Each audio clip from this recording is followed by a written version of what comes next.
So we are starting the first session on the emerging trends in boiler fuel. Taking the threads ahead from the morning session, let's kickstart this day-long knowledge journey by fueling your knowledge card by emerging fuels in the boiler.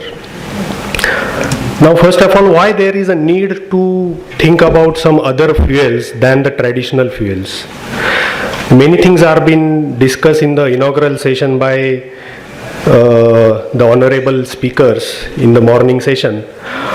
Just a review of the same. The first thing will be the environmental compliances and regulations are getting more stringent. The fuel economy, the variation in the fuel cost, the supply chain management of the existing fuels are becoming more challenging with many global uncertainties. People want to have a sustainable energy source to ensure the security of the operation, and for that they want to reduce the dependency on the fossil fuels.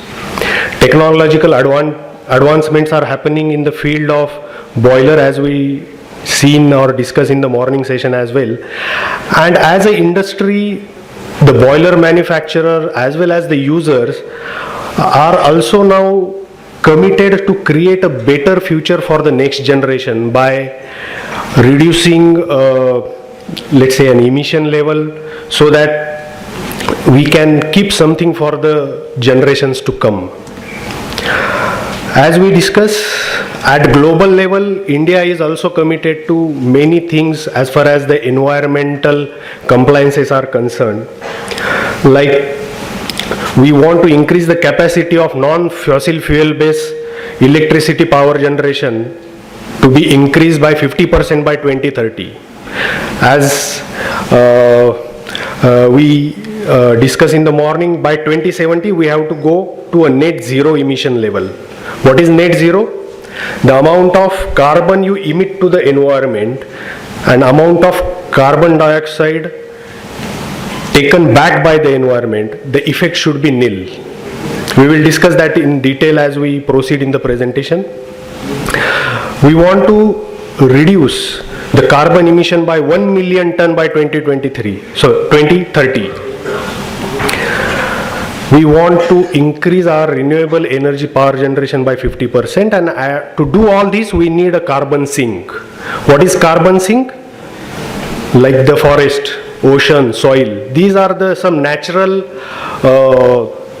things which sucks the CO2 present in the environment, thereby help to achieve the balance. So we have to do more tree plantation, we have to do better quality of soil, we have to have a better quality of ocean water, so that a carbon sink can be created.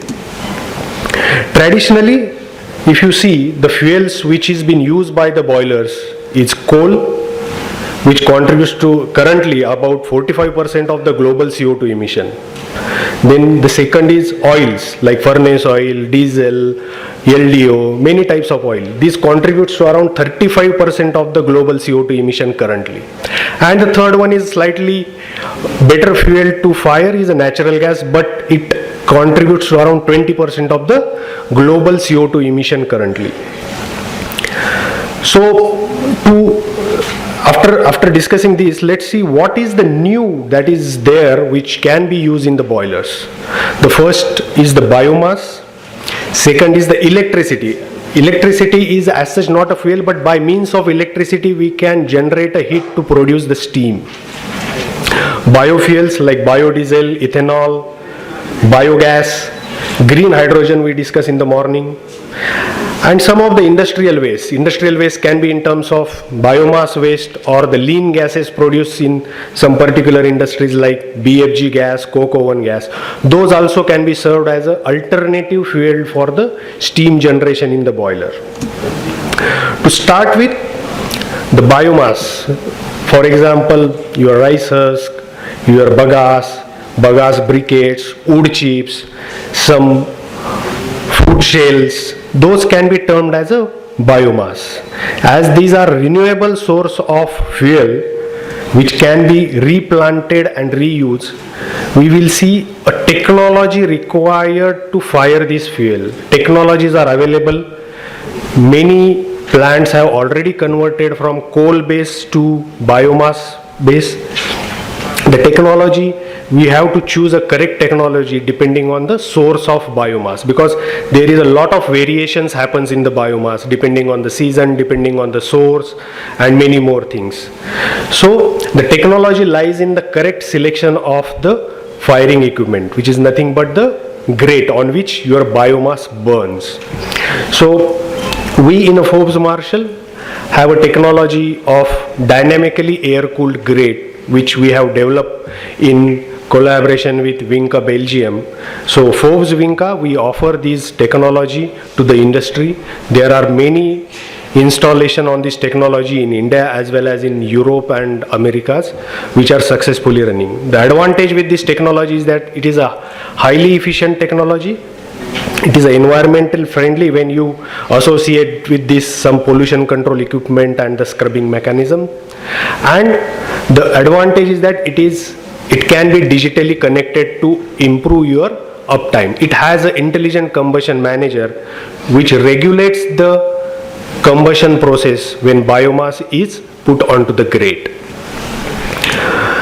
There are different, as I said earlier, there are different types of grates available and the technology available to fire a correct biomass. A dynamically air-cooled grate can be suitable for one type of fuel, may not be suitable for the other fuel.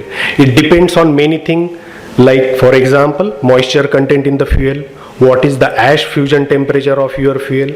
So all these things needs to be taken care while selecting the correct grate. You can have a water-cooled grate also for the biomass which is having a lower ash melting temperature, so as to avoid clinker formation and to avoid the maintenance cost. You can have a hybrid grate as well for certain fuels. So technology lies in the selection of correct grate and the mechanism to fire the biomass. The same thing, like depending on the ash fusion temperature, you can select the grate, which grades to be choose for which fuels. Okay, in the biomass, if you see on the right hand side, a calorific value and corresponding ash fusion temperatures are mentioned, and in the graph you can correlate those for the selection of correct technological grade, so that you have a complete combustion and the combustion will be environmental friendly with minimum emission. So this is about the steam for the process. Nowadays, if you see earlier days, coal is the prime element in the power generation. You must have seen coal-based power plants. But now, for smaller power plants, the people are shifting towards the biomass as an option because it is carbon neutral. Why biomass is carbon neutral? It will emit the CO2, but the CO2 absorbed by the biomass when it is in the field, when it is growing, and the CO2 liberated by combustion of that biomass is almost same. That is why it is carbon neutral. Because burning a coal generates CO2, burning a biomass also generates CO2, because the main component of combustion is a carbon in the fuel. But with the biomass, the amount of CO2 liberated and the amount of CO2 absorbed by that biomass or a plant while growing in the field is almost equal. So we call these as a carbon neutral fuel. So that is the advantage with the biomass. Practically you are not adding any greenhouse gas when you burn biomass in the boiler because of the carbon neutrality of the fuel. Due to this, many coal-based power plants are now shifting to biomass-based power generation. I think in this session there is a topic on this as well, wherein I think more light will be thrown how the biomass-based power generation can be done. But out of that, just one topic about the co-generation with the biomass.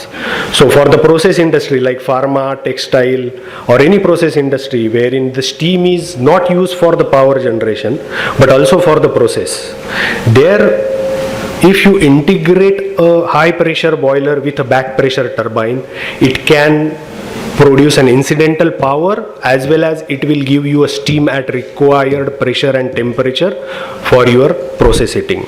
So that is what I will just say about the cogeneration by biomass. The technology is available and it is also proven. Many plants in Europe has already done by our joint venture partner Vinca for the power generation, right from the 1 megawatt going up to 50 megawatt and 70 megawatt. So it is a proven technology and it is available. I think we can discuss more about this in the next session.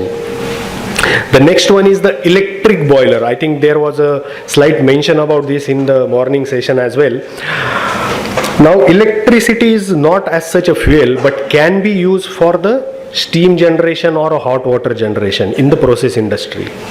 Like electric vehicle, wherein in past we have seen the vehicles running on the oils only, but now the electric vehicles are taking charge on the roads. Why? Because ultimately electricity is also currently produced by means of coal or some other means, which is also depleting the environment. But as we have seen our commitment towards the globe about for the environmental or to have a clean environment, more and more renewable energy will get added to the grid. Over the period of time, grid will be green.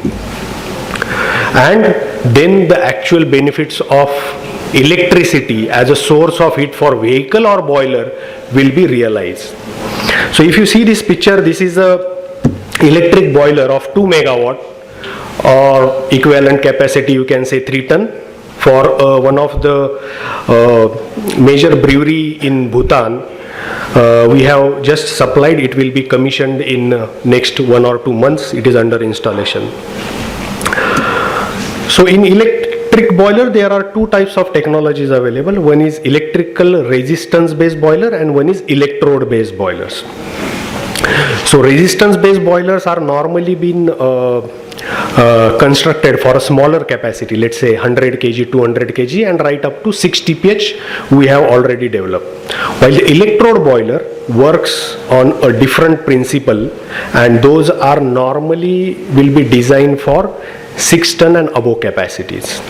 In India, whatever we have seen in last, let's say 2 years, wherein there is a excitement in the industry about the electrical boiler, normally the people are inquiring about the boiler right from 100 kg up to 2 or 3 TPH.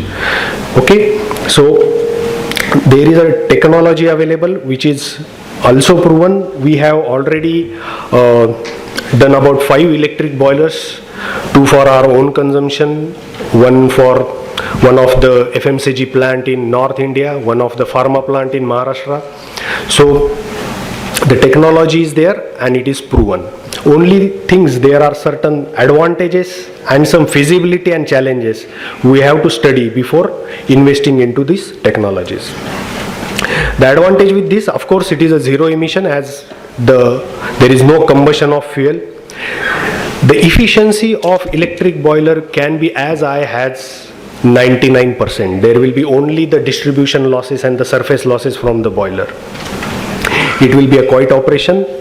It is a compact design compared to any biomass boiler or for that say any gas fired boilers.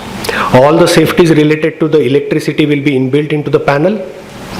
And one of the another key advantage is that these boilers provides a very high turndown, as high as 1:8, 1:10.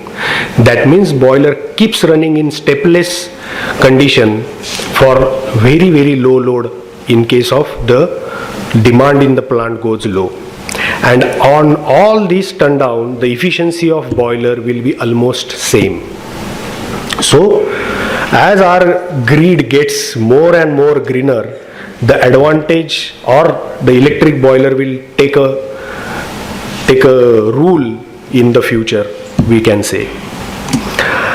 Now there are certain challenges and we have to see the feasibility of these electrical boilers. So I will just give you some numbers.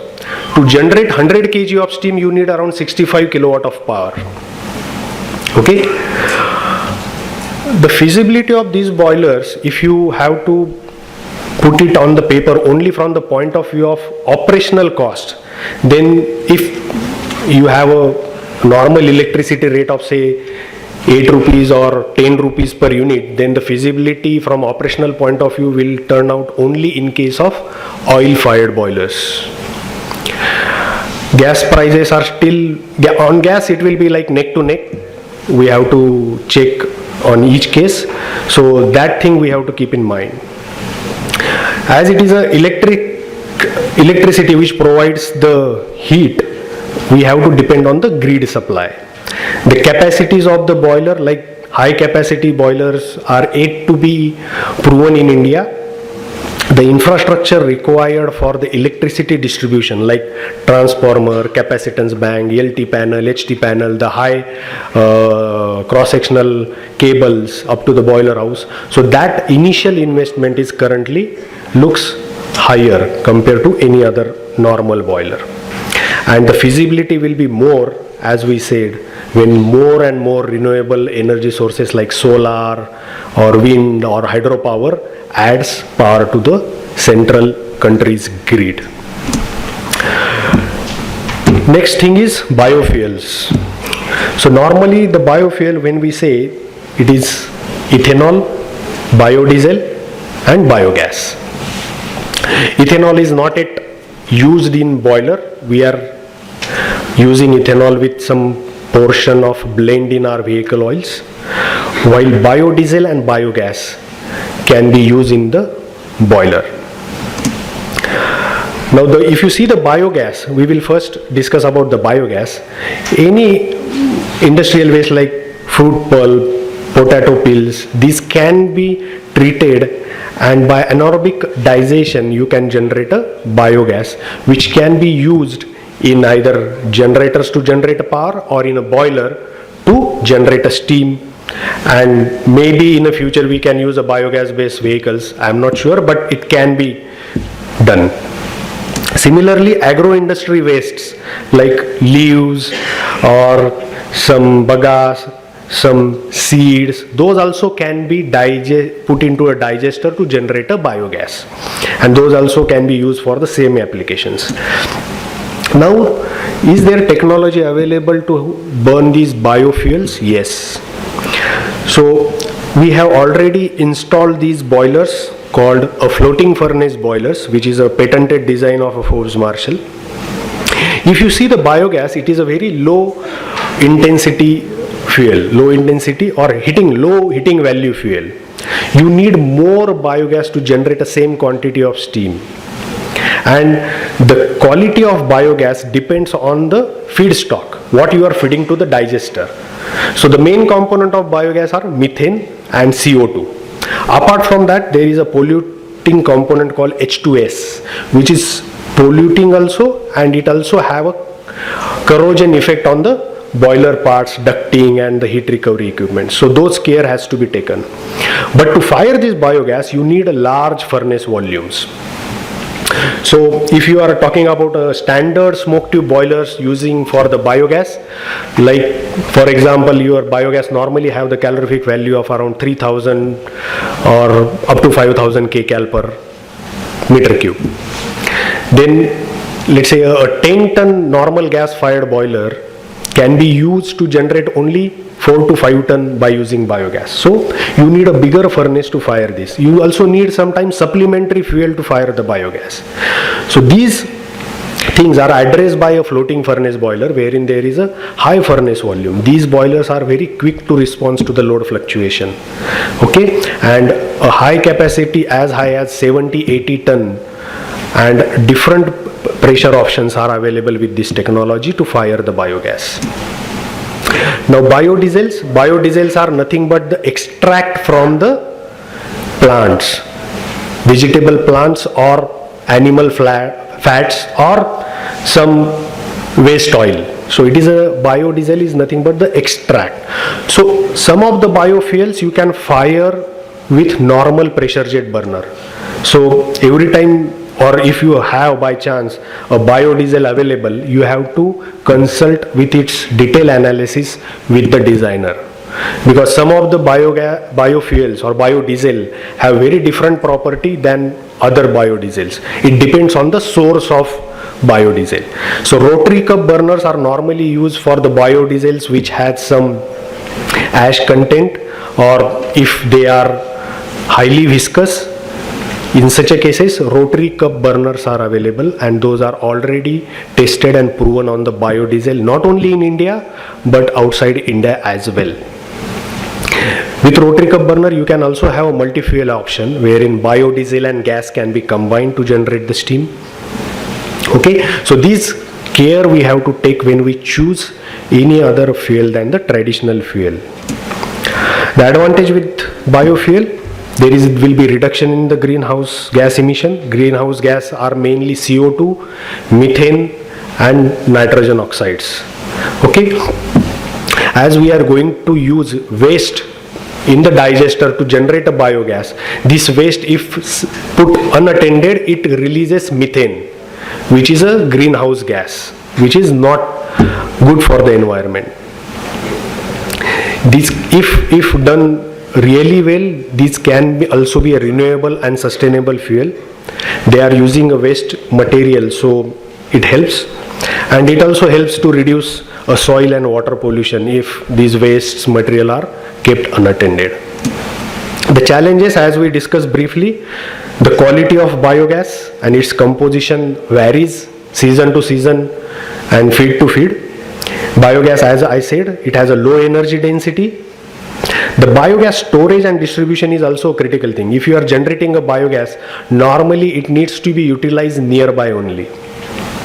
The corrosion and maintenance issues with the biogas because of the H2S presence will be there, that you have to address with correct technology and correct equipments in the line.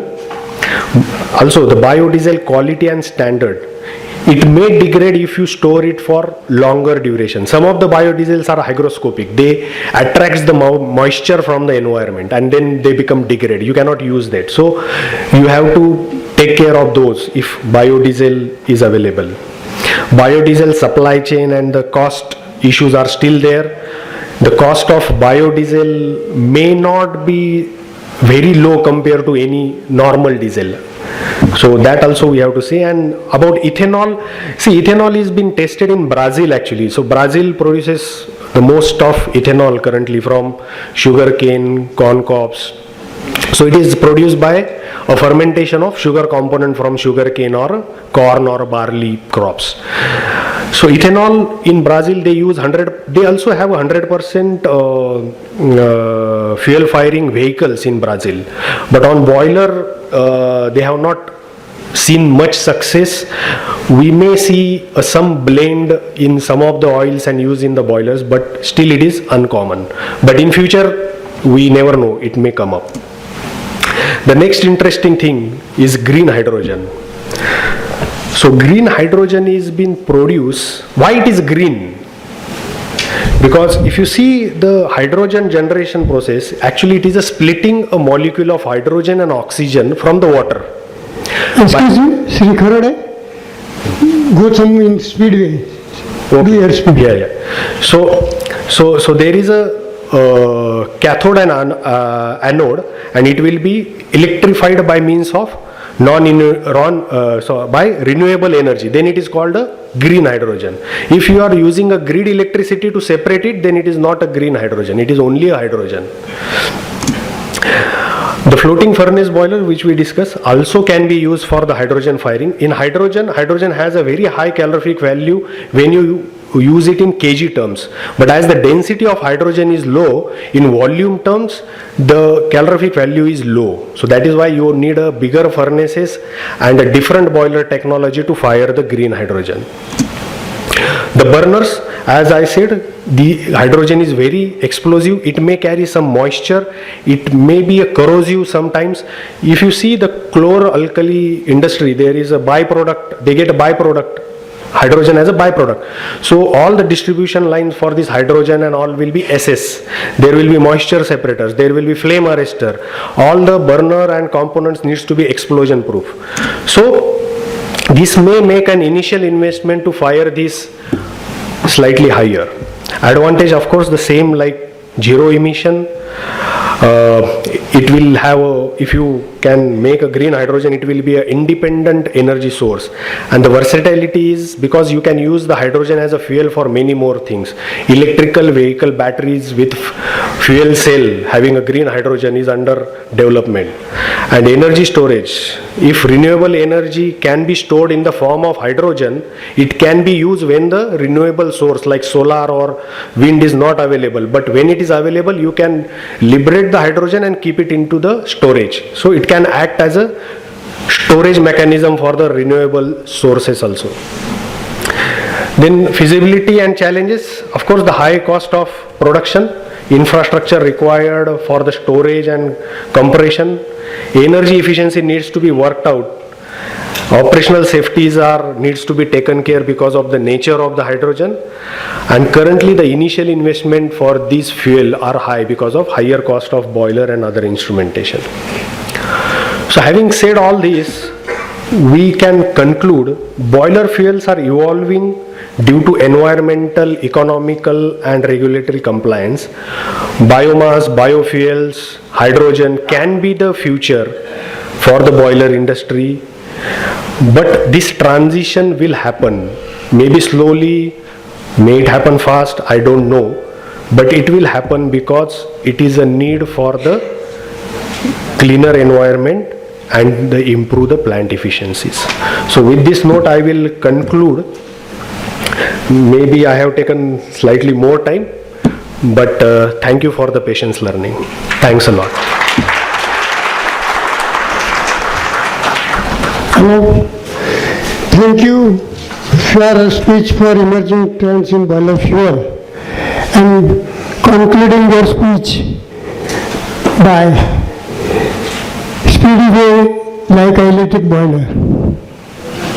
Now I invite Sri J.B. Suhag to deliver his speech regarding the use of biomass fuel in boilers, a challenge for future steam and power generation. Now it is, Mr. Suhag, the time is 12:20 and now your time is start. This is not fair. So you can do it.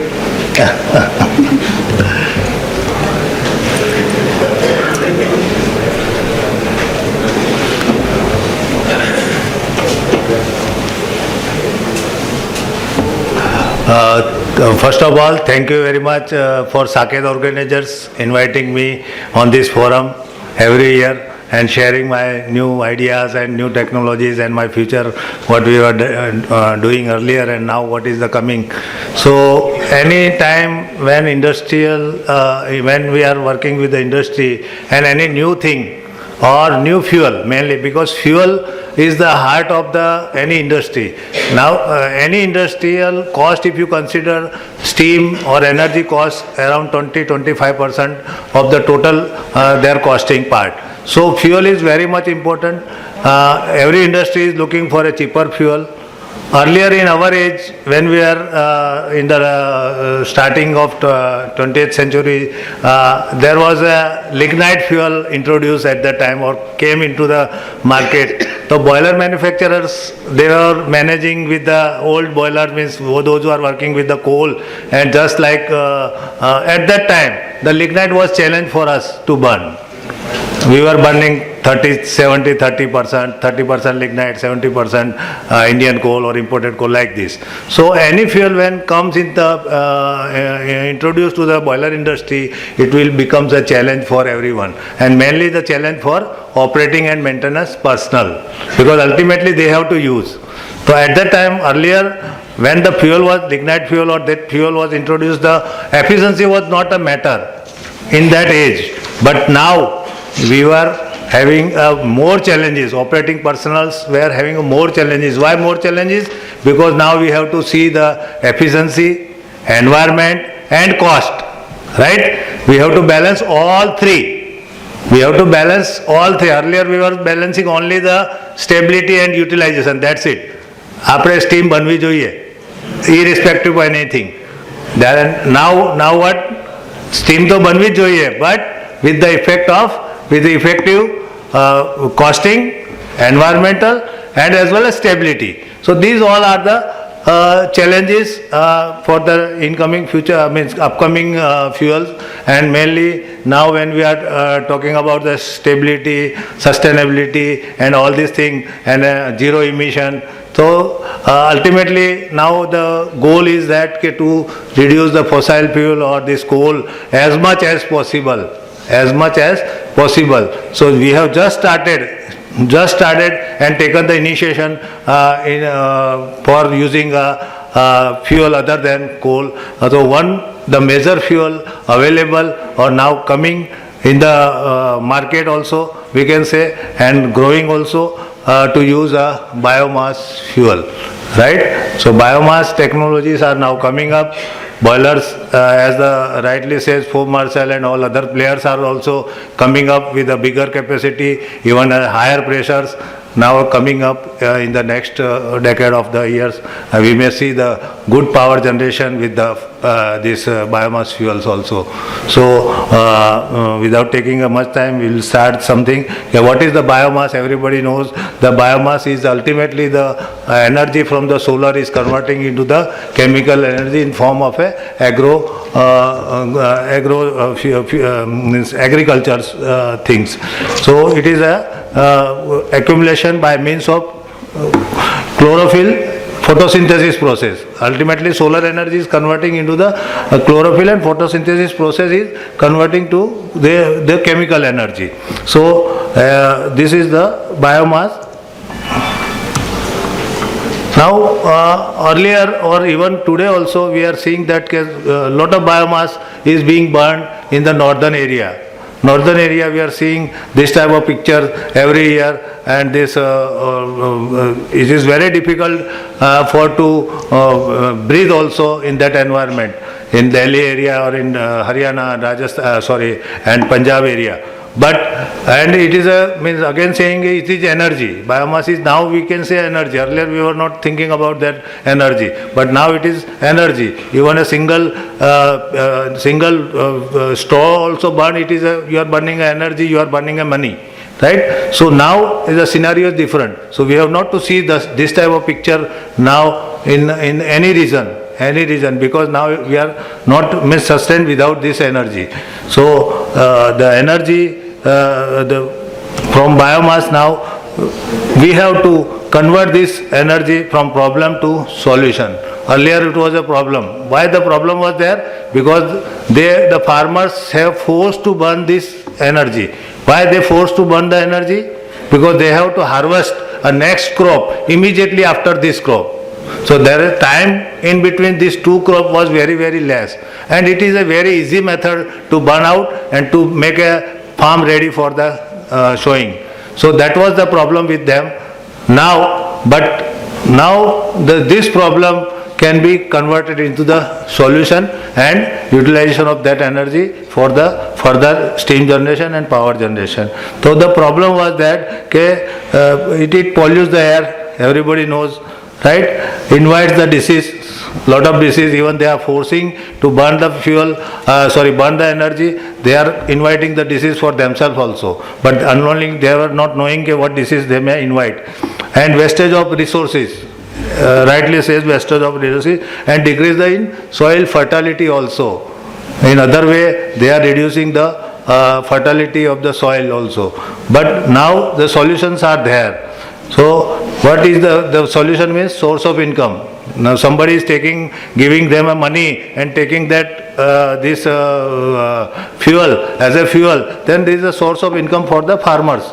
Then it is retaining soil fertility also maintained, and reduce pollution. That is a great thing to reduce the pollution. Instead of polluting without using the energy, they are polluting. We are going to convert into the resources and generate the green energy.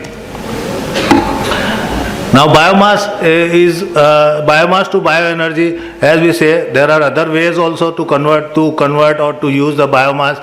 One is the biofuel, as we can convert this biomass into the biofuel like ethanol and hydrogen gas, all these, and biopower. as to generate the steam and convert into the electricity. That is also the biomass used to bioenergy. And last one is the byproduct.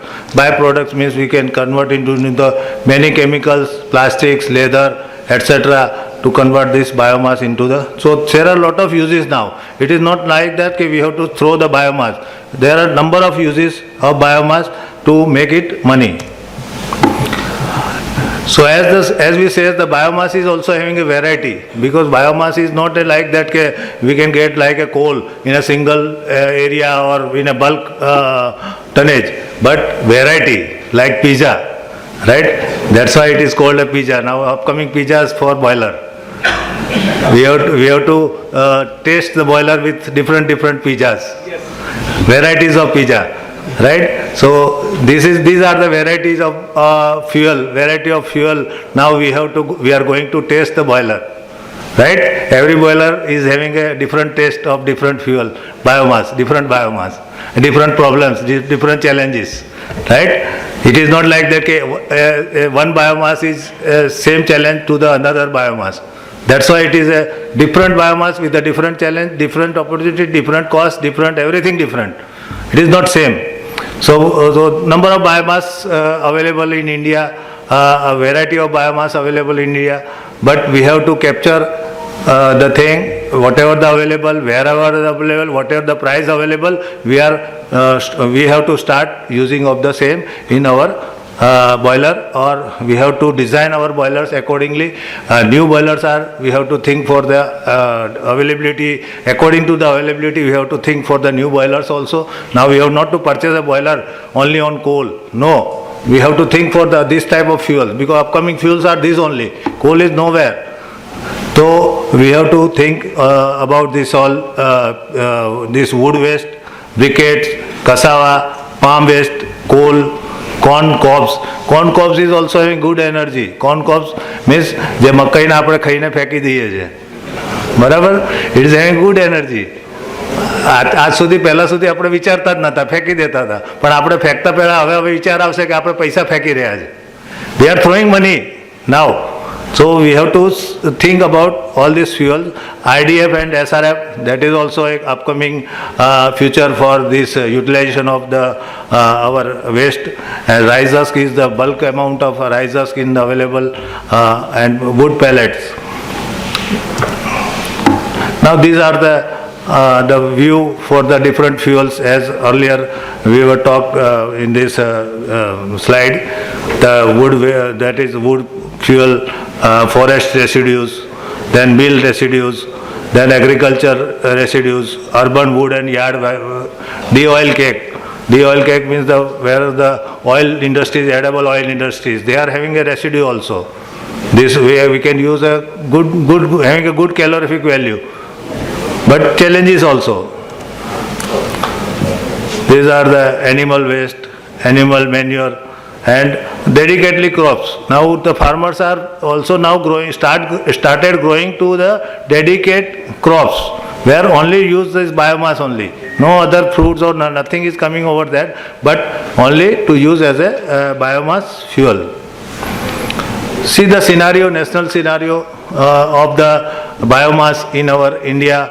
That is available total mass around 755 million tons per annum. This much biomass we have, and out of the surplus biomass is 228 million tons per annum. This much surplus biomass is there, and we have the potential of generation of electricity at present scenario is 28,445 megawatt. But maybe in the upcoming years or next year or after that, it may be very fast, double or triple very fast, very soon, because now we are thinking, and now we are also adopting the things and collecting the things. Now that the technologies we are also developing for to use the maximum biomass. See in the graphics we also you see the state mainly this UP, MP, Rajasthan, Haryana, Telangana, Andhra, these all are having a huge potential of biomass. Huge potential of biomass. And in generation also you see in the this Indian map, there are a lot of potential of every state having their own potential, and that biomass we can have utilization of the biomass. Utilization of the biomass also, there are the graph shows that red graph shows that there are utilization also there, but in some eastern area we can say there are lack of this uses of biomass, and availability of the biomass is very low.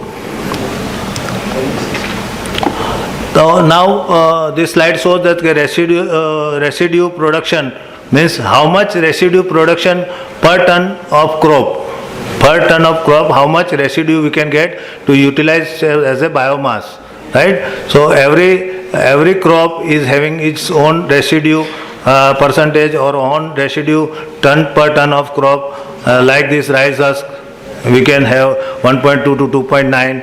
Wheat maize, that is 1.0 to 1.8. Maize itself 1.2 to 2.5. Then grain sorghum is 0.9 to 4.9. Grain sorghum is jawar, right? This is having also good 4.9 ton of residue per ton of crop. Good residue means. Then millet, that is also 2.0 to 3.7. Then barley also 0.6 to 1.8. Rye 1.1 to 1.8. Oats 0.9 to 1.8. These are the tonnage per ton of crops, just to show how much in your area, wherever you are in nearby, how much residue we can get from the farmers, if it is possible with the cost or with the transportation and everything, then definitely we have to utilize that in our existing boiler as a co-firing, or we can think for a new boiler with a similar capacity utilization, as rightly said, a very small boilers, saturated boilers we can think for. Then groundnut also having a good potential of 5 and 2.3 to 2.9. Then pigeon peas also 5, good chana. Whatever, pigeon peas 5, this is having 5 tons per ton of crop, and cotton also 3.5 to 5. See, the cotton is also having a good tonnage of the residue available in our areas. Jute also, and coconut also. So these are the some figure. Then how much percentage of dry biomass share from different crop residue in India? You see that maximum share is of rice husk, right? Maximum share is rice husk. Then this bagasse and wheat. These three shares are maximum for biomass. Rice husk in the northern area, or in the southern area also, in Gujarat also little bit, but not that much, because we are using our rice husk, straw and stubs for animal feeding. So we are not utilizing that one. But northern area rice husk, they are not using for the animal feed, because they are having a high silica content. That's why the reason they are not using the rice husk, rice in the rice stub for their animals. So this shows that there is a huge potential of availability of biomass. Right? It is not like that we are not having a availability issue, but availability issue is there. But challenges are also there. That is coming in up next slides. The challenges challenges of biomass used in boilers. This one is the technical challenges. As I rightly said, technical challenges means the operating, maintenance. These all challenges are the technical challenges. One is the high volatile content. It is having a 60 to 65% volatile matter. So it is a high volatile fuel. Then high alkali and chlorine content. High alkali means again it creates in the next slide we also talk in detail. It again creates a problem for fouling, slagging, all this. And chlorine also again creating a problem at the hot corrosion we can say, and it will affect on the pressure part. That's why the limitation is there to utilize the biomass with the superheater, right? So that is also a limitation coming up, but we are again coming up with a solution. Not the problem is there, but we are coming up the solution, because anyhow we have to use this biomass. It is not like that. As I rightly said earlier, that lignite was challenge, but we have overcome, and we sustain the boiler with the 100% lignite use. Even lot of boilers used as a 100% lignite without any issue. So same way, biomass is having a challenge, but it is not like that we have not to use. We have to make a technology, we have to develop a metallurgy, we have to see the possibility, modify the system and utilize. Then low ignition temperature compared to the coal, the ignition temperature is very low, 250 to 300 maximum, it may start burning. So that is also one challenge. Then fibrous material, it is not easy to grind also, it is not easy to crush also, so that is also one nature. And moisture also is having a issue, and high erosion of pressure part, because the ash, whatever the ash is having a abrasive nature, silica contents and all, it creates a high erosion of the pressure part. That is a challenge, again challenge for everyone. Then ash utilization.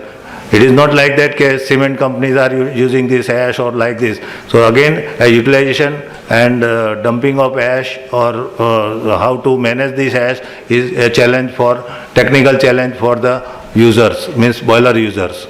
Then again another challenge is that vendor base and logistic challenge, right? Because the biomass is having a in bulk volume very high compared with the weight. So it is a challenge for the logistic to handle, right? So ample biomass is in raw form, but limited vendors, right? Who will transport from that place to here, or the far away from the nearby to the boiler or area or the industry? That is also a huge challenge for everyone with a competitive cost. Again, it is the costing part. So that is also a challenge. Then development of logistic and supply chain is most challenging part. Then financing of biomass collection and this process. So that is also one challenge for the vendors to transport or utilize the biomass to the proper place. Then commercial challenges.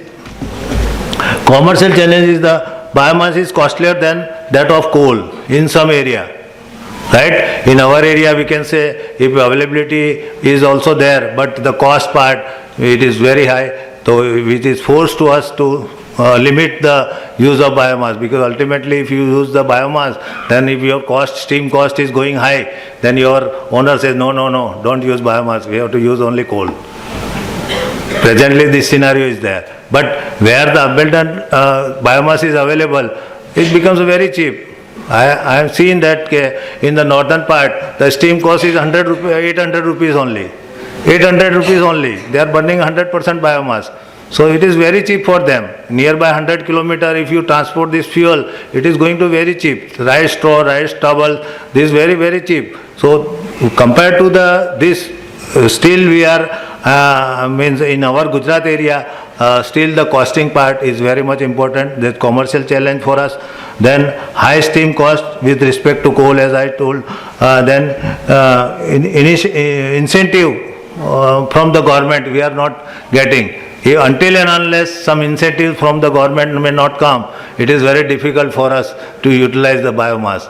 So government also have to give some incentive. If some company is giving whether it is giving an incentive in the form of electricity norms or any means, until and unless it is very difficult for user where this biomass is not available, the cost is very high compared with this fossil fuel or coal, then definitely it is going to it is difficult to adopt this biomass use in that areas. Again, this challenges in biomass, in combustion, means in boiler, again a challenge for everyone to use the biomass due to the different reasons. As I told, biomass has the carbon and high volatile contents at lower temperature and result in fast devolatilization. It is a fast devolatilization. So as soon as it enters in the boiler, it starts the devolatilization. So biomass fired steam boilers require much better distribution and control of primary, secondary and even tertiary air. Right? Not only primary and secondary, tertiary air also is required for a proper and efficient combustion. We have not to see the only to burning, but we have to see the efficiency part also. That is again a challenge for every operation people and maintenance people. Then lot of slagging and fouling of ash is observed on boiler pressure parts. That is a big challenge. If saturated boiler is there, we can clean in 10 days, 20 days, in a month. But when we are going for a power generation, it is not possible to shut a boiler for after 20 days or 30 days and take a shutdown, clean it and again it is not possible. Same challenge were there in the lignite use also earlier. So same challenge again we have to face for burning of biomass in the power generation. Because this is the main issue for the operators or the users to how to prolong the shutdown, because it is not possible to take a shutdown every time. Then challenge for collection and distribution, as I told, it is seasonal variation also there. Once the crop is over, there is no availability of the biomass. Then what we do? We have not to stop the industry. We have not to stop the boiler. So again, this is a big challenge for everyone. How to manage this thing, and stocking also it is very difficult. How much you can stock, because it is in a bulky. You require acres of land for stocking of the fuel, which is not possible, practically not possible in some areas. Or in many areas we can say, not in some areas but many areas where the industries are running or where the boilers are running. So that is also a big challenge. Transportation difficulties, if it is far away, rather than 100 kilometer, 200 kilometer, again a transportation difficulties for handling the biomass. Then choosing between manual labor and machinery. Again, when the handling is biomass is there, then we require a huge labor. And as you are saying, getting a labor is very difficult, getting engineer is very easy. So then again it is a challenge for everyone to manage this between manual and machinery. Then cost implication of biomass, bulkiness. Due to the bulkiness, one truck if is handling 10 ton, the biomass is handled only 1 ton. So again this costing is very high. Then solution of biomass, solutions are there, because we have to land requirement, we have to explore the possibility of the storage area or land requirement. When the season is there, we can collect this biomass and store it at a safer place or in the farmer's land also itself. And whenever there is a requirement, we can transport. Like this the people are doing to store the biomass. Then transportation strategy also. In northern side we have seen that they are saying a farmer, or they are putting some tractors, number of tractors, those who are working for this handling of the biomass only. So this all sort of strategies we have to make to transport the biomass up to the user's hand. Mr. Suhag, you are more 10 minutes than your scheduled stoppage. It is half only. હજુ તો ગાડી પાટા પર ચડે એના પહેલા ઉતરવાનું તમે વાત કરો. You have taken 25 minutes. Rather than 15 It's a minutes. challenge for me. how to sketch. Okay, I will try my best. 5 minutes only.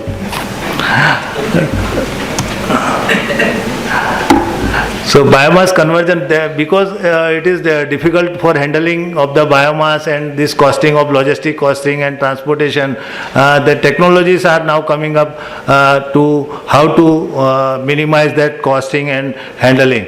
That one is the feed stocking the technology, means we have to prepare chipper and dryers to minimize the moisture and make it into sizing. Then again logistic technology, and then lastly is the pelletizing. Pelletizing means we have to convert into the pellet form or briquette form, so that it can be easily transport, storage up to the required extent. These are the pelleting technology available now upcoming. In this also there is a lot of growth is there. Now different machineries are coming, but at present this sort of machineries are or systems are used for making a pelleting of the biomass. Biomass means again one is that 100% utilization of biomass. Second one is the co-firing. Co-fire means blending. Barabar? So how much percentage we can do the blending of biomass in our boiler? One is the maximum, one is in the pulverized fire boiler and in the FBC boiler. So people are trying, industries are trying, our engineers are trying, daily they are trying how much quantity or what best we can do with the existing running boiler, FBC boiler or PF boiler with the coal itself. So in PF boiler, NTPC are taking a lot of challenges, and they have stabilized up to the 5 to 7% or maximum 10% blending of the biomass with their existing boiler with a lot of difficulties. Even they were losing also in efficiency and so many auxiliary power consumption. Even though it is a challenge for them to further increase due to the ball mill, firing in the ball mill due to the high volatile content.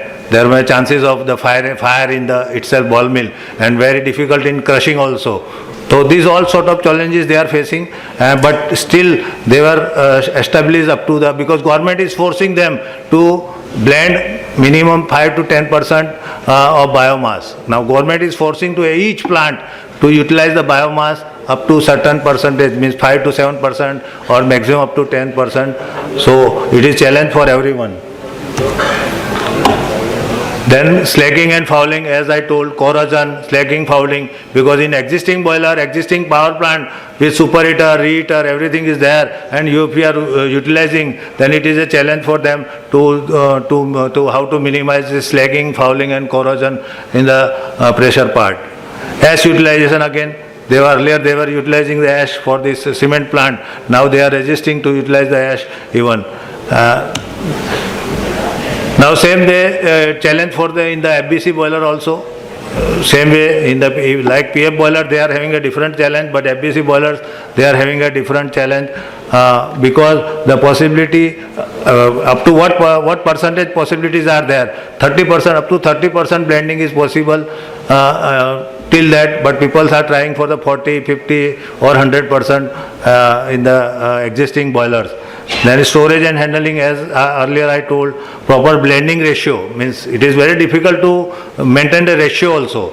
It is not like that uniformly 30% to 30%, 20% to 30% you can feed. So these all sort of challenges are there to utilize the biomass in FBC boiler. Now these two boilers are there already shown, Mr. Rohit. So thank you very much. Thank you for your listening.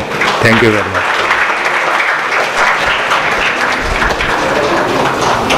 Thank you, Sri Suhag, for concluding so speedily. Now I request Sri Dinanath to give his presentation. Cordless वाला mic होगा क्या? Cordless mic मतलब travel करके हम बोल सकें.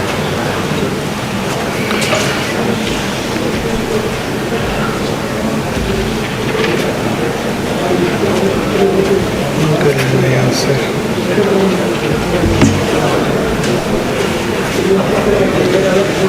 और slide change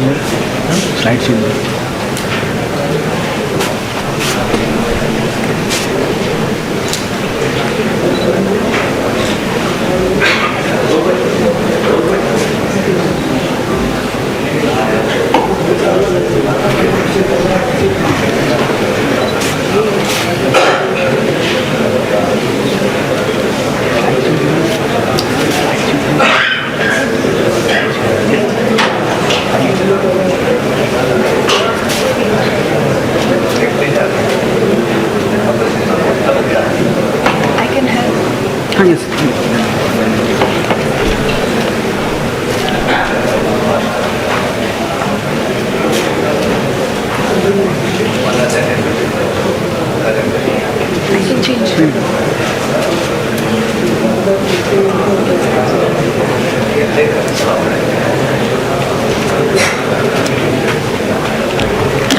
Good morning.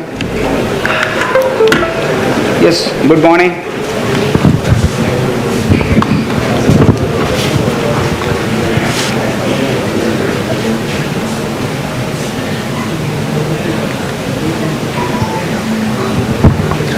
Yes, very good morning, and I really thanks to the Saket for the such nice programs they are conducting from the last 15 years.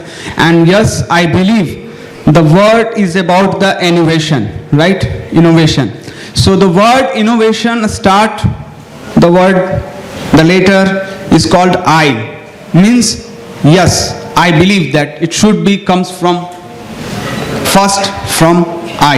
So my topic and my content in that periphery, right? And just I would like to just raise the hand that how many of you belongs from the boiler operation, right? So please just raise the hand. Collectively, yes, great. So I'm really thanks to all of you. And the second, I would like to know that how many of you have gone through the simulator training? Yes. Oh my God, just we can count on the that we can fingers, right? So it means there are huge, we have to work on the field of the simulator training, right? So the simulator training is kind of the thing that it is the real scenario we can draft in the module, and right now I'm going to show you that how this can be feasible on our Android system, right? So it could be quite amazing. Yes, everybody loudly say it could be great that you can get it, right? All the case scenario, all the emergency on, you can take the practice of the new people, of your new trainee on hand on Android, right? So these things I'm going to present here, and I'm sure, 100% sure that this thing is still not came on the public, right? So very few institutions are there, right? The NTPC, STAGs, they have the module for their own employee, right? But for the big industry, big fraternity is still behind of that, right? So how we can do it? Just I'm going to connect with that, right? So I really thanks to that, and I really love the content that is the innovation, right? So this is, I'm going to connect to overall. So this is my, what we can say the module is here, that is start with the God name, that RAM. So RAM is here, the remote analysis and monitoring through our Android system, right? So how it could be work and what could be its advantages, right? So this all I'm going to present here, right? That is, it is your Android application based, right? So you can get all the details like your boiler log, like your boiler entire, what you are going to log on the your logbook, like defects, like what activity has been done in the shift. Okay, so these all things are going to dedicated in the app, and this app we can customize with each of our based on specific characteristics and based on our requirement. So that is the so much confined over there, right?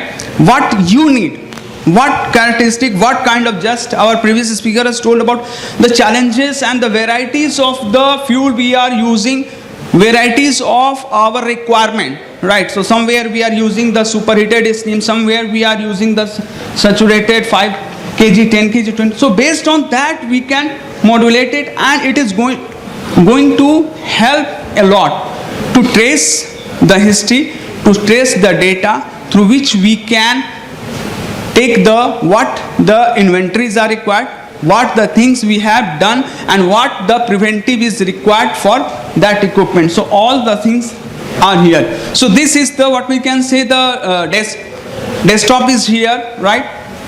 So you can log through the what we can say the authorize your mobile number, right? And based on that we can what the things right now I am going to share here, that is the how you can get your boiler performance, you can trace through your mobiles, right? Critical parameter, yes, critical parameter what right now is running, that you can get it, right? So that's in initial I told that this is going to help you that plant in your pocket, right?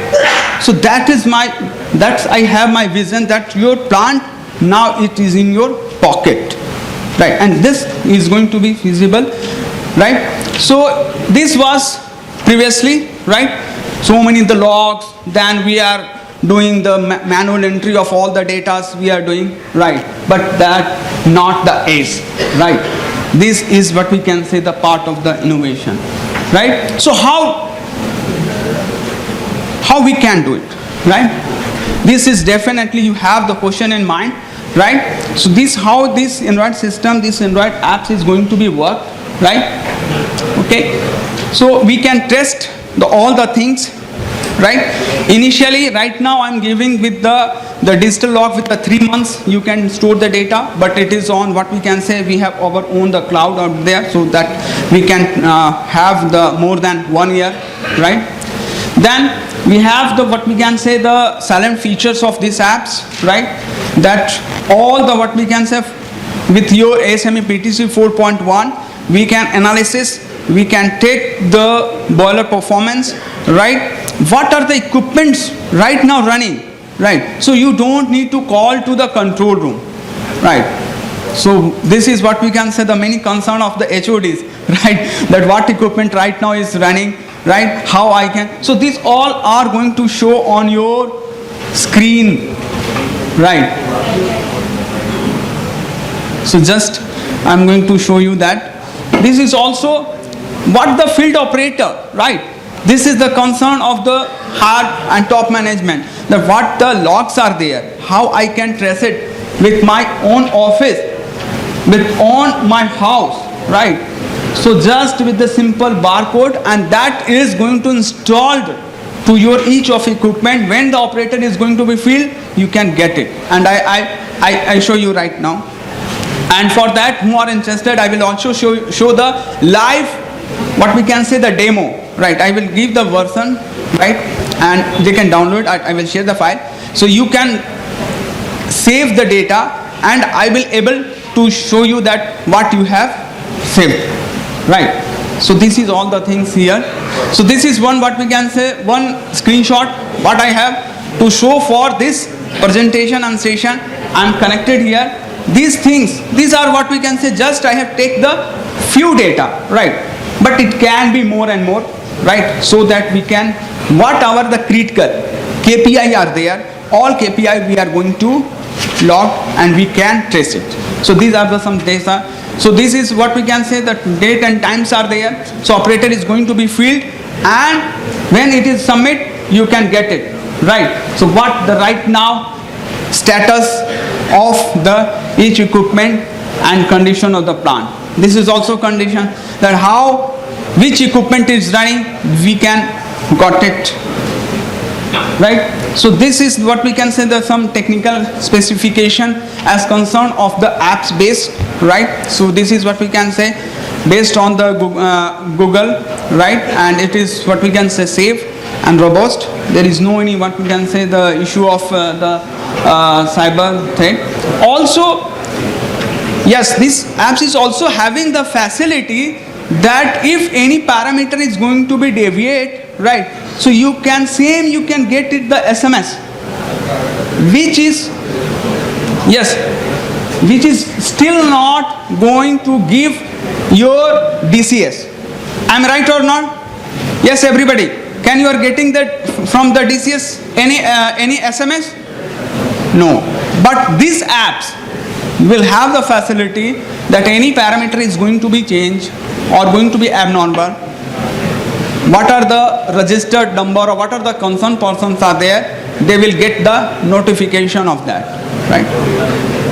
So this we can do it. Apart from that, some other what we can say have the some my upcoming projects. Now I'm going to show you. Okay. Now I'm just going to show you that how this simulator module, right, which I'm talked on the earlier, that is going to be worked. That I'm going to show you here. So this is the interface or desktop for the simulator module, right? So just after login, so just I would like to share this.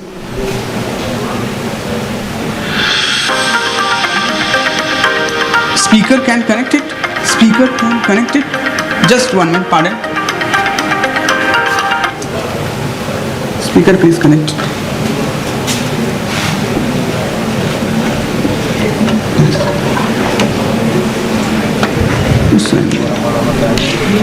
Just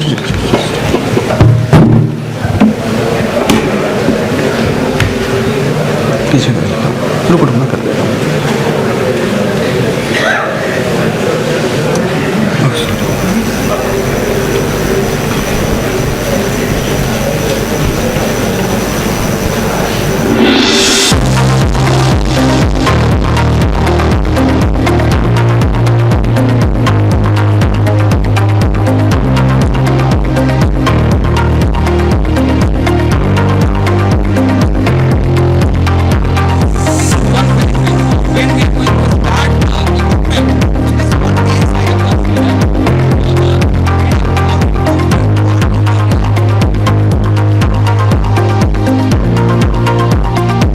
So here the operator is filling all the checklist which previously we are going through the manual, right?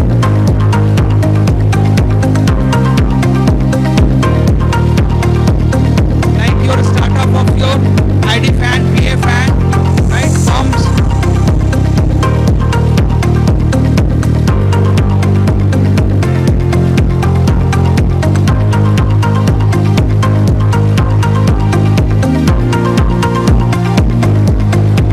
Going to start with our cold starter with the burner.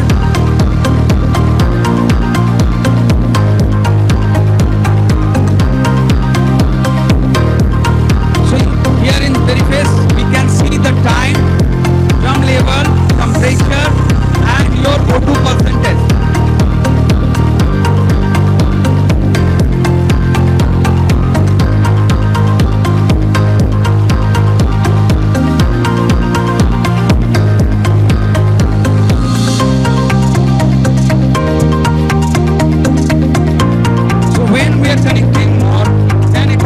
Our oxygen level is going down, right? And our drum pressure is increasing.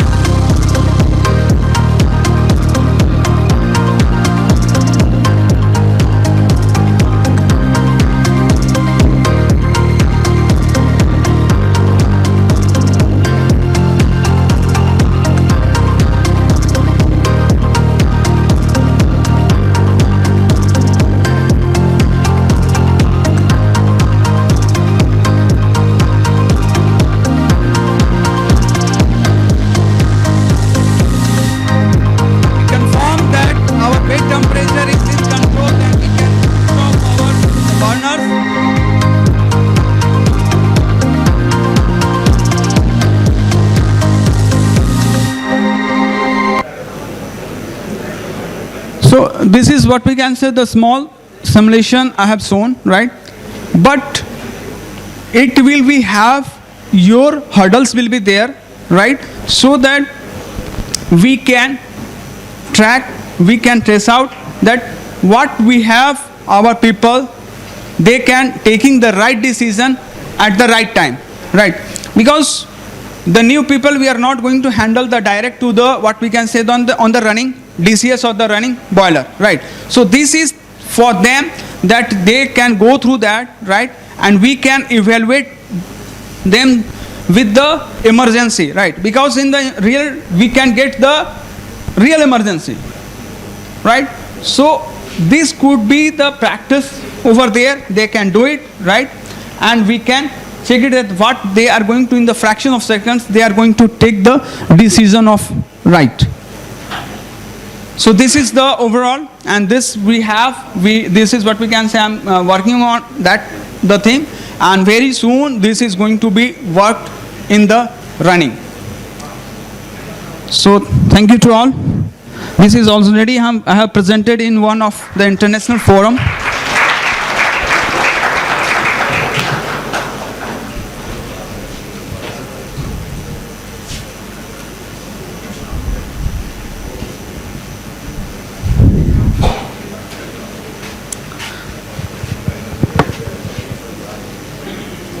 Okay, hello. Thank you for completing in a scheduled time. Thank you, sir.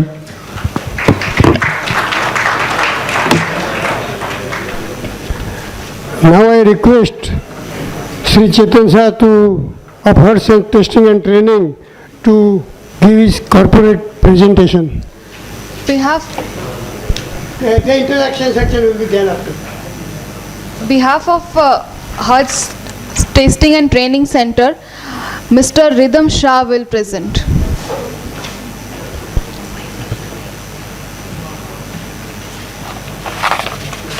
PPT कौन set करें?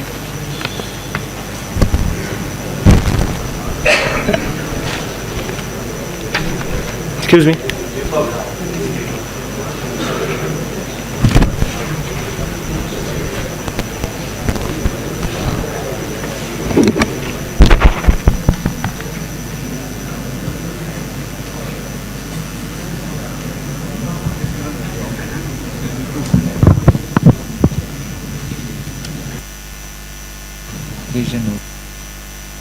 Raise a note.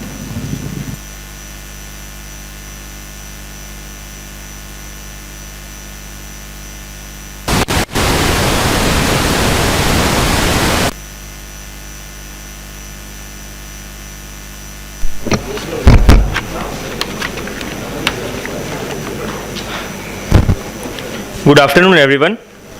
Welcome to Steamtech 2024. My name is Ridham Shah, and I am delighted to introduce Hertz Testing and Training Center located in Vatwa area, Ahmedabad. We are a NABL accredited and IBR approved facility offering comprehensive material testing and training solutions. We are recognized as a competent authority under IBR 1950 for IBR welder qualifications. We also specialize in remnant life assessments, which is RLA of boilers, and are acknowledged as well-known RLA organization by Central Boiler Board, Delhi. We also offer services as competent person under IBR 1950, Gujarat Factories Rules of 1963 and SMPV Rules of 2016, which is PESO. In Ahmedabad, we are a leading provider of non-destructive testing training according to American standards ASNT and welder and certified welder inspector training. At Hertz, we are committed to providing consistent, efficient, reliable and timely services. Our goal is to ensure customer satisfaction through continual improvement of our quality management system, adhering to NABL standards and all regulatory requirements. Our vision is to be recognized as the best in industry by providing high quality, competitive, timely services. Our mission is to add value for our customers by helping them achieve their desired quality for products, processes and systems through our comprehensive testing and training services. As you can see, these are our key milestones. In 2015, our company was founded and we also received ARB approval for radiography testing.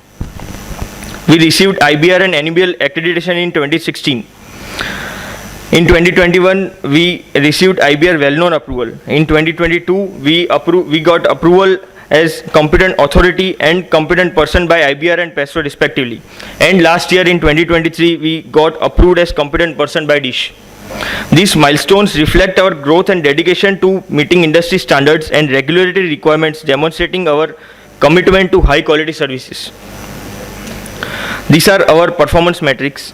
Till date, we have completed 250 plus NDT and RLA of boilers, showcasing our expertise in safety and efficiency.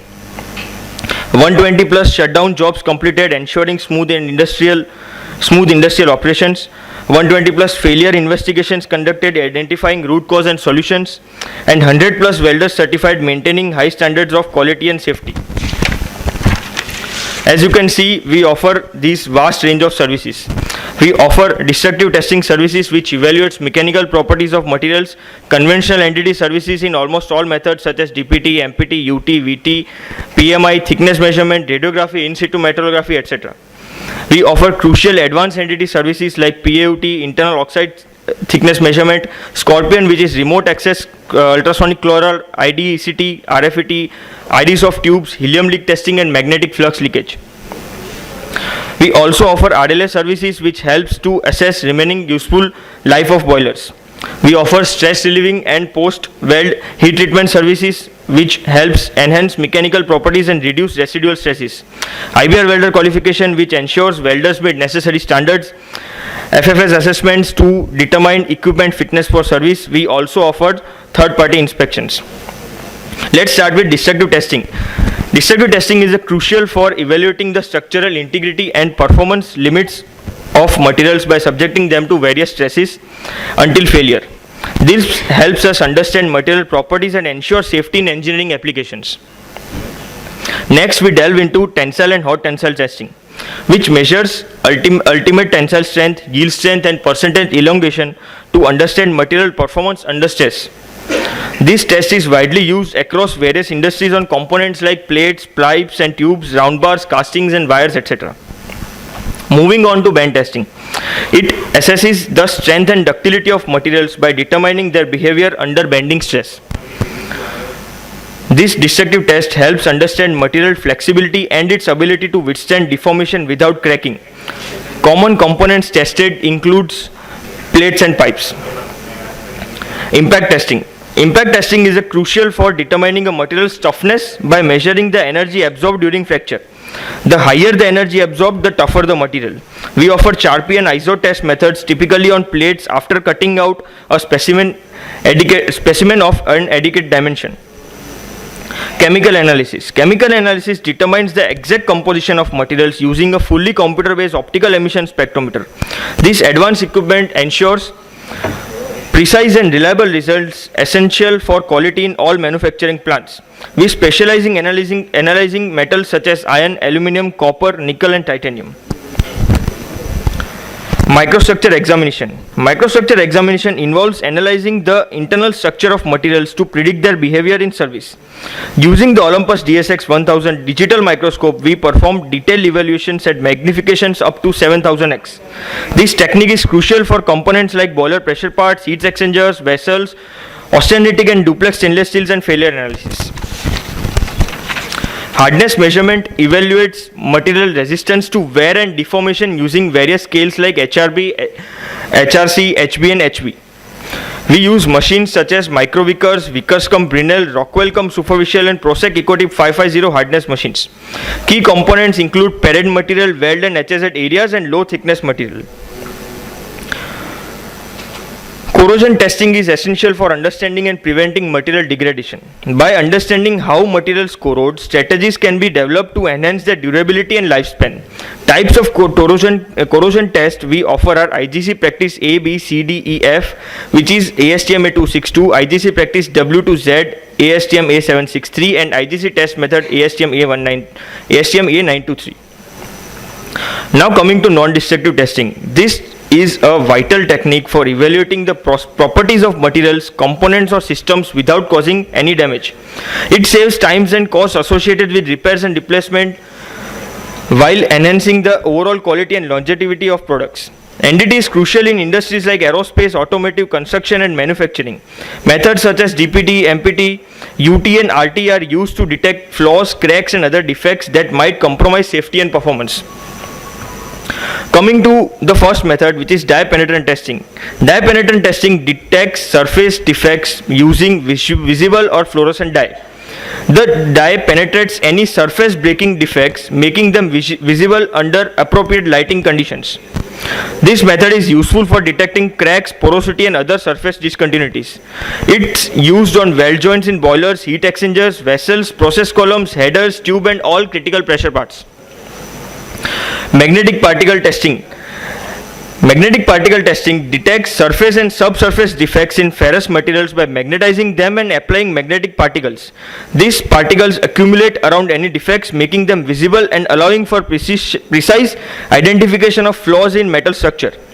This method, again as same as DPT, is used on weld joints in boilers, heat exchangers, etc. Ultrasonic testing. Ultrasonic testing is a powerful technique for detecting deep internal defects in materials.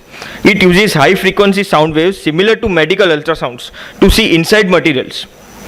This method can inspect weld joints in boilers, heat exchangers, vessels, process columns, headers, tubes and all other critical pressure parts. As you all know, ultrasonic thickness measurement is a precise method for measuring material thickness using ultrasonic waves. Our advanced machines can measure thickness as low as 0.5 mm and all the way up to 500 mm with a resolution of up to 0.01 mm. And at temperatures up to 500 degrees Celsius. This method is essential for components requiring thickness surveys such as boiler components, heat exchangers, vessels and tanks, ensuring they can withstand operational stresses. Radiography testing. Radiography testing detects internal defects in materials by using radiation to create an image of the internal structure similar to an X-ray. It is essential for inspecting critical weld joints such as those in headers and butt joints of pipes and tubes. Visual inspection. Visual inspection detects surface and weld defects by examining materials and components. Direct visual inspection tools such as calipers for hands-on measurement, while indirect visual inspection uses technologies like videoscopes and borescopes to inspect areas not directly visible. This method is used for surface and weld defects and videoscopy of drums, headers and tubes. Positive material identification, which is commonly known as PMI, is a crucial method for verifying the composition of materials and identifying the grade of various materials and alloys. It ensures the correct materials are used for the job and can identify almost all metals and alloys as well as sort mixed metals. In situ metrography. This method analyzes the microstructure of materials directly at the site using a suitable etchant. This technique allows for detailed metallurgical analysis without removing the component from its operational environment.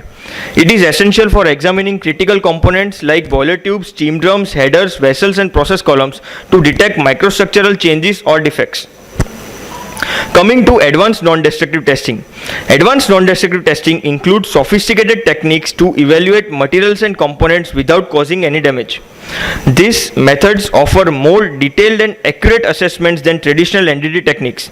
We offer advanced NDT methods like phased array ultrasonic testing, commonly known as PAUT, internal oxide scale measurement, scorpion thickness measurement, which is remote access ultrasonic crawler, IDECT, RFT and IDs of tubes, helium leak testing and magnetic flux leakage. Phased array ultrasonic testing is an advanced ultrasonic testing used to detect and image internal defects. It uses multiple ultrasonic elements and electronic time delays to create detailed images of internal structures of materials, making it faster and more reliable than any traditional radiography testing. PAUT is suitable for boiler superheater, evaporator and reheater tube weld joints, steam piping weld joints, vessels and butt joints. Internal oxide scale measurement is an advanced ultrasonic technique used to measure the thickness of internal oxide scale. This method accurately measures the thickness of oxide scale inside boiler tubes and other components, crucial for maintaining the efficiency and safety of industrial systems. IoT is particularly useful for boiler superheater tubes, boiler reheater tubes or any components on tubes where there is chance of oxide deposition. Scorpion is a remote access ultrasonic crawler designed for advanced thickness measurement and data collection. This innovative device uses advanced ultrasonic technology to measure thickness and gather data remotely. It's particularly useful for inspecting complex structures such as large vessels, tank roofs, storage bunkers, silos, offshore structures and chimneys. Eddy current testing. This method is used to detect defects in heat exchanger and condenser tubes in power plants. It uses electromagnetic induction to detect flaws in conductive materials, making it ideal for inspecting the internal structure of tubes. RFT. RFT is used to detect defects in ferritic and martensitic steel tubes in power plants. It works by sending an electromagnetic field through the tube and detecting changes with a receiver coil. This method is commonly used in power plants, chemical plants and refineries.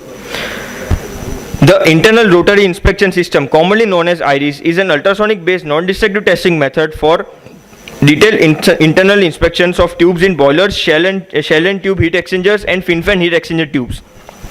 It uses an ultrasonic transducer that rotates inside the tube, providing a detailed inspection and inspection of the tube's internal surface. It effectively detects corrosion, erosion, and other defects within the tubes. Magnetic flux linkage is a non-destructive testing method that uses magnetic fields to identify and quantify corrosion in storage tanks. This technique uses magnetic field to detect corrosion and defects in metal surfaces. Defects cause the field to leak, which sensors then detect. It is suitable for inspecting storage tank bottom plates and vessel bottom plates. Helium leak testing. Helium leak testing is a non-destructive method that uses helium gas to detect very small leaks. Helium is introduced into system and any escaping gas is detected by helium mass spectrometer. This method is suitable for valves, pressure vessels, heat exchangers, condensers, generators or any system where maintaining air tightness is crucial. Our value-added services enhance quality and efficiency. These include RLA and NDT of boilers, NDT level 1 and 2 training, failure analysis, inspection and certification of boilers and pressure vessels, inspection of hoist and lifting equipment, IBR welder qualification and post-weld heat treatment and stress relieving. We are recognized by Central Boiler Board as a well-known RLA organization authorized to conduct remnant life assessment of boilers operating at pressures up to and above 120 kg per centimeter square. Our strengths include enable accredited lab, advanced equipment, ARB approved radiography testing facility, competent person supervision, expert review by ASNT entity level 3 personnel and all necessary facilities under one roof. We offer NDT level 1 and 2 training in Ahmedabad, providing top-notch training, examination and certification in line with ASNT standards. Our courses cover all major NDT methods essential for boiler inspections. Our failure analysis services investigate the cause of component failures to provide recommendations for prevention. Our multidisciplinary team uses both destructive and non-destructive testing to analyze failures in boilers, pipes, process columns, heat exchangers and calciners. Our advanced facilities enable accurate diagnosis and actionable insights. We are an essential service provider as an authorized competent person IBR for inspecting and certifying boilers and their components, ensuring adherence to IBR 1950. Our authorized competent person oversees repair work and annual in-service inspection, enhancing safety and reliability. As a competent person under the Static and Mobile Pressure Vessel SMPV rules of 2016 regulated by PESO, we inspect and certify pressure vessels and their components. We adhere to rules 18, 19, 33 and 43 for periodic testing and certification of safety and relief valves, inspection and certification of pressure valves and issuance of safety certificates respectively, ensuring compliance and reliability. Under the Factory Act 1948 regulated by DISH, we inspect and certify industrial safety components including hoists, lifts, lifting machines, chains, ropes, lifting tackles and pressure plants. We issue certificates in accordance with the forms 9, 10 and 11 of Gujarat Factories Rules 1963. We also provide IBR welder qualification services as we are recognized by Central Boiler Board as a competent authority for welder qualification and requalification under IBR 1950. This recognition allows us to ensure that all welders meet the stringent standards required for boiler safety and efficiency. Our rigorous testing and certification process ensures skilled and competent welders, maintaining boiler safety and efficiency. Our in-house facility allows for comprehensive welding and testing under the observation of competent person. Our certification is applicable anywhere in India, reflecting our commitment to maintaining high standards of safety and quality in our operations. We provide post-weld heat treatment, PWST and stress relieving services, specializing in industrial PWST for power industries, adhering to IBR 1950. Our services feature digital panels and graph systems for precision and compliance. We offer preheating during welding and heating of metal parts for maintenance work and PWST services using low voltage stress relieving equipment. High thickness alloy is used in low voltage equipment, steam drums and critical and supercritical boiler steam pipelines. This process is enhance the durability and safety of welded components, ensuring they meet the highest standards of quality and reliability. These are some of our valuable clients. Thank you for your time and attention. For further information, please refer our brochure included in the kit bag, which contains comprehensive details about our services. Should you require any additional assistance, feel free to contact us using the information provided in the brochure. Thank you. Thank you for your presentation. Now there is a interaction session. If any query, any doubt arise from you, you can ask any our speakers.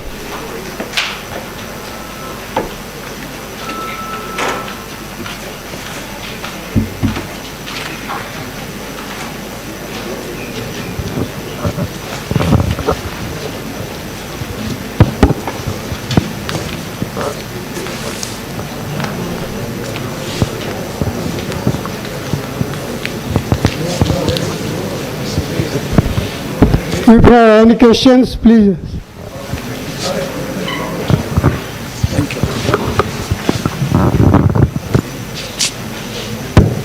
My name is Raju Mistry and I'm from a company called Mascot in Ahmedabad. While I'm going to thank you, Mr. Suhag, for making the boilers to have pizzas instead of coal, that was a nice one. I have a question for Mr. Kirode. When we say an electrical boiler, and if we say it's a green boiler, I think we have to have responsibility enough to mention condition apply, provided it is used from a solar power and not otherwise. Thank you.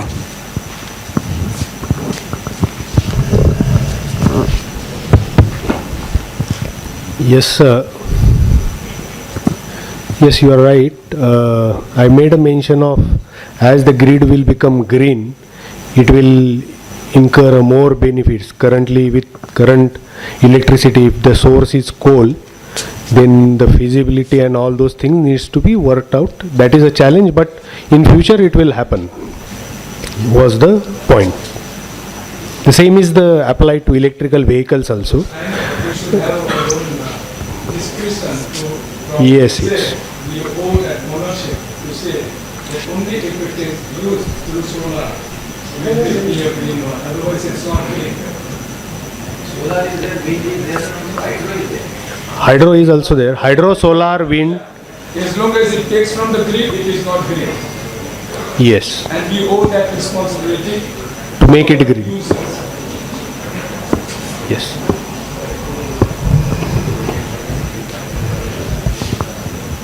Rohit ji, which type of safety parameter maintained in electrical boiler?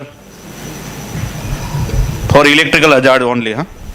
Yes, yes. Majorly it will be for electrical hazard only, like overcurrent protection, oversurge protection, circuit breakers, and all other safeties for the boiler, like high pressure cutoff, level control, those all will be Not, there. Only for electrical hazard. Yeah, electrical hazard, there will be all the necessary, like, Static charge, for static charge? yeah, there will be a earth protection, overcurrent protection, surge protection, circuit breakers. Yes, sir. No, I am specified only for electrical hazard. Like static hazard, electric. He rightly says, even though we are having all protection, even though we are seeing a lot of places, lot of fire. Because boiler is a metal pressure vessel. Electrical vehicle there. So, yeah, there will be, you mean to say, for the boiler body you are saying? No, I am only for electrical hazard. It means like is a metal vessel. So which type of protection provide you for electrical safety? There will be insulators, no? The electrical element. Insulated, failure in insulated. In case of the Failure of insulator also. There will be second line, which type second line of safety provide you? The boiler body will be earth. Okay. it will be earth. There will be earthing provisions Okay. if there is any current leakages in the but it will see, we have a boiler, electrical boiler operating in our R&D facility with the same facility since last 1 year. We have not seen any such a thing happening, lapses. All the safeties are in place and it is working fine. While one of our installation in Singapore for our own consumption, that is also running since last 4 years. It is a small boiler with all these safeties inbuilt. Okay, thank you. Presently you are using the boiler, right? He is making the Generation cost. Steam cost. Steam cost. So steam cost currently with the electric generation will be like more than like 7 rupees or something like that. It is high. 7 rupees 7 rupees. per ton. So 7 rupees per kg. Okay, right. It will be costly.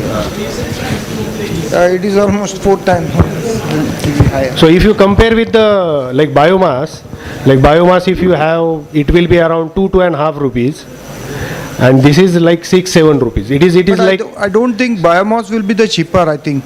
But Because, yeah, of you course, can- biomass, the feasibility. Biomass having the more GCV compared to the coal. The wood having around 16,000 GCV in the. No. So the GCV wise, if you say, the Indonesian coal will have the highest GCV, will be like 5,000, 6,000. Yeah, but the biomasses will have around like 3,000 to 4,000. No, as per your visions, it is 16,000. 16,000 Those numbers were in kilojoule. Yeah. Normally we use the term kilocalorie. In my presentation, the numbers were shown in kilojoule per Okay, kg. kilojoules. Okay. So you I have need to divide convert it by into that. 4.1. But as I know, kilocalories was higher in wood biomass, wood, and even in the rice husk also. So we can convert into the pricing. It's all running in between 3,000 to 4,000 kilocalories. Right.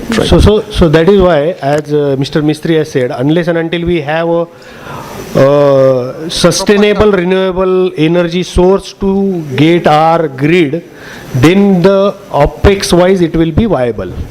It means we should go for solar. 100% it is not possible, sir. Yes. So Then that only is why- it will become a green. So, The green thing. It's too high. yes. So Solar target is too high. Have your own source of renewable energy to get into the grid so that the offset which you will get, only then it will become viable. So just give you an example. We are executing one Total project India, for sir, right. pharma plant in Maharashtra, wherein they have their own solar plant in Nasik. So from there they are giving the power to smart grid, and those units they are utilizing in Mumbai for electric boiler to generate steam, and they have shut down their gas fired boilers. So it has to work in that way. If your own windmill, then you can also get your power. Just like electrical vehicle, we have to use electrical boiler. Then it is viable. Right, sir. Chetan, sir. They're forced to comply with all these things, then in that case it is, even though steam is costly, even though they have to use, Yes, like Government should like this. give some. Like many companies, many corporate organizations have the green initiative to reduce the CO2 emission. Like one project we are executing for FMCG company in North India, wherein their operational cost for steam generation by electricity is high. Still they are going for the electric based boiler because they have to reduce their carbon footprint. And that is their global level commitment. So they are changing for those initiatives. Same like us, sir.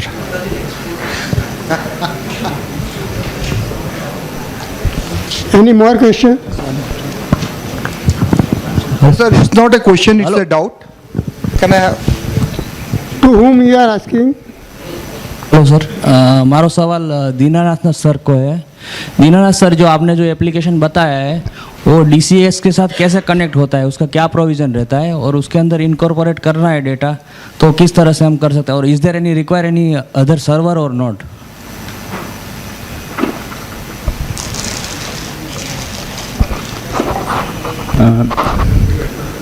For that, there is no required for any server. What you have your right now, your own server will be there. So in that, it will be synced with that. And to taking what we can say right now, you have your own the DCS systems, right? So what we have the application system that it's web page that we have to add on that. So both will be synced in that way, and that data you can directly get it from your DCS and as well as in your application, mobile application. It means both have required the internet, right? Sorry, yeah, internet, yes, internet is required. हर एक desk के अंदर internet चाहिए तभी आ सकता है. Yes. Yes. Thank you, sir. Welcome. Yes. Internet बिना कैसे हो? Mr. Shah, we have a doubt, sir, regarding our boiler. We want to test our boiler thickness, tube thicknesses, and each and everything. What is the present condition? We just want to know. Okay, Hindi में कहना हमारा जो boiler का condition है ना sir, हम देखना चाहता है वो थिकनेस का, वो सब थिकनेस चेक करने से हो जाता है सर पूरा तब कंडीशन. हाइड्रो का टेस्ट अलग है. इवन देन बीच बीच में कभी कभी पंचर होता है, उसको कैसे कम कर सकता है हम लोग.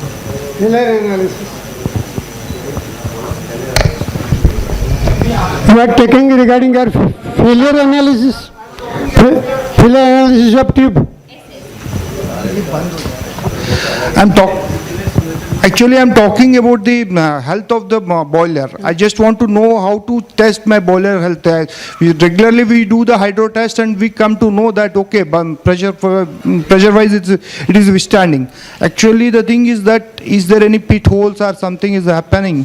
The thickness by the thickness meter we can find it out. I mean you want to know by NDT how boiler is healthy. Yeah.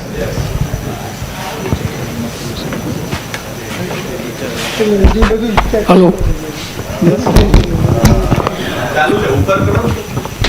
You have to do assessment of full boiler with all component. See, there is a clause 391 AB2 in boiler regulation 1950. Table is given. As per table, you have to do all the tests. Okay, right.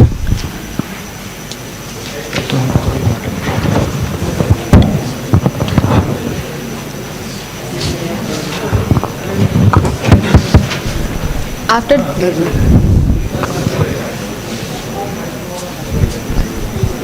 So last, right side.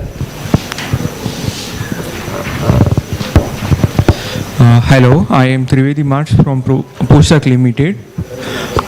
मुझे JB सुहाग sir से पूछना है, अभी हम फिलहाल ground नट shell का palette का इस्तेमाल कर रहे हैं क्योंकि GPCB की गाइडलाइन से हमें 6% कंपलसरी बायोमास यूज़ करना है.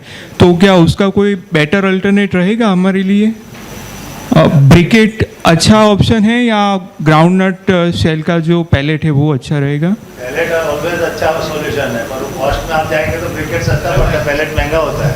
Okay, but GCV type and performance type अगर पैलेट में हमेशा GCV भी ज़्यादा मिलेगा, वॉलेटाइल कम मिलेगा और मॉइस्चर भी कम मिलेगा. ओके. ब्रिकेट में वो उल्टा रहेगा, और कॉस्ट वाइज देखे जाएंगे तो पैलेट की कॉस्ट हमेशा ज़्यादा होती है, इसलिए लोग चीपर सॉल्यूशन के लिए ब्रिकेट यूज़ करते हैं. Okay, but performance wise pellet is better. Okay. Heat output भी पैलेट का ज़्यादा है, GCV बढ़ जाता है. पैलेट करते हैं, GCV बढ़ता है. और मेज का सर आपने बोला था, तो मेज जो होता है उसको इस्तेमाल करना अच्छा रहेगा? मेज जो स्टॉप है वो कॉब है, वो बाय प्रोडक्ट है. फूड इंडस्ट्री में जहाँ मेज का जो निकालते हैं उसके बाद जो प्रोडक्ट बचता है तो फूड इंडस्ट्री से वो आता है. एक एक जगह से एक एक कलेक्ट करने की. Okay, thank you sir.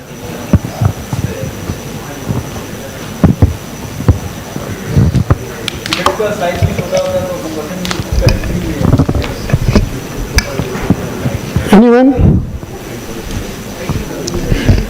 And now you are satisfied with this session? now, Mr.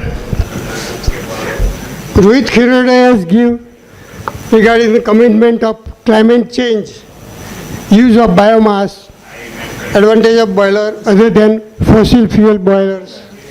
Mr. J.B. Suhag has given the knowledge regarding detail in biomass, combustion of various fuels, challenges for using biofuels. Sri Dinanath has given, and start with high, you have to start everything with high. Stimulated training, apps for close monitoring, and to achieve speedy and correct action for better results. And from us there is a corporate presentation for NDT testing of your pressure parts and boilers. Now I am telling why we have grown trees. To reduce the pollution, to reduce the carbon atmosphere in the atmosphere. Nature is converting this carbon in fuel in a too longer time. It takes too much time to convert CO2 in carbon fuel, that is in coal, it converts in wood, coal or any types of fuel. So today during session I give you a challenge to invent a machine that can convert our flue gas directly in the fuel and give the oxygen free. So we can use carbon as a fuel. So we can replace our new invented machine in the place of chimney. So we have to remove the chimney, we have to invent the machine, and from flue gases we can convert directly to fuel and take the oxygen. So for you just like your young technocrats, I give you a challenge today to invent such type of machine. Thank you.